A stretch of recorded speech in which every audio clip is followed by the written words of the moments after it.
আমাদের প্রতীক রিকশা, আমাদের প্রতীক মেহনতি মানুষের প্রতীক, গরিব মানুষের প্রতীক, এটা হলো শ্রমিকের প্রতীক, এটা হলো সাধারণ মানুষের যানবাহন।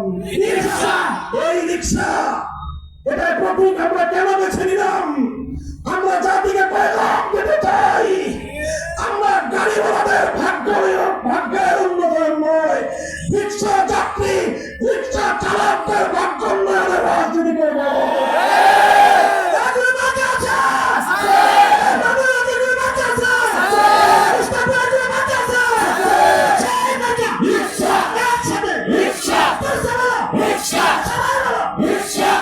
এই রিকশা প্রতীক আমি আমার ভাই মুস্তাক আহমদ ফারুকের হাতে আমানত রেখে গেলাম, তাকে আমি আপনাদের কাছে আমানত রেখে গেলাম।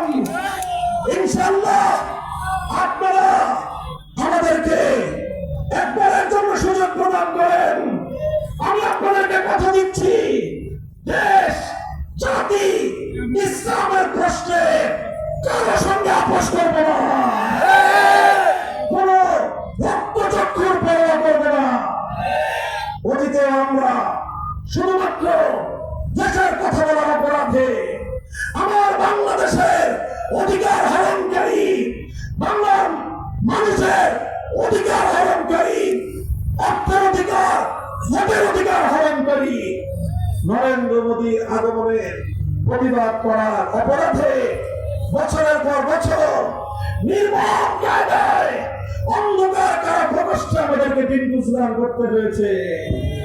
আমরা জুলুম মেনে নিয়েছি, দেশের মানুষের অধিকারের প্রশ্নে, ইসলামের প্রশ্নে জালিমের সঙ্গে মাথা নয় নাই।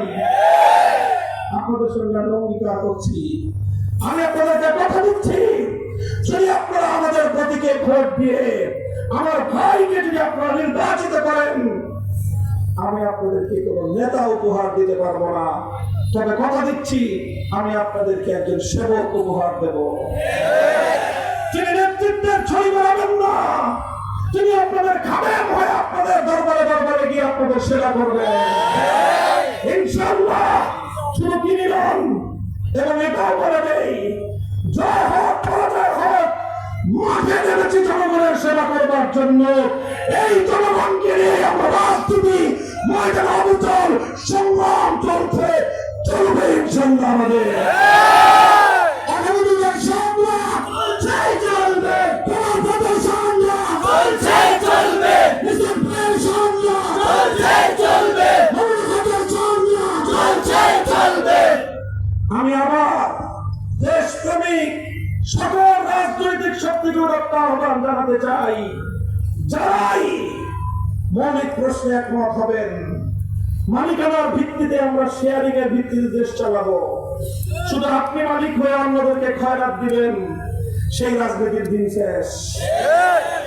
আসুন সকলে মিলে জুলাইয়ের অংশীজন, জুলাই বিপ্লবের অংশীজন, বিগত ফ্যাসিবাদের আক্রমণ জুলুমের শিকার সব মুসলিম পক্ষ আসুন, হাতে হাত রাখি, আগামী বাংলাদেশ ঐক্যবদ্ধভাবে আমরা গড়ে তুলি।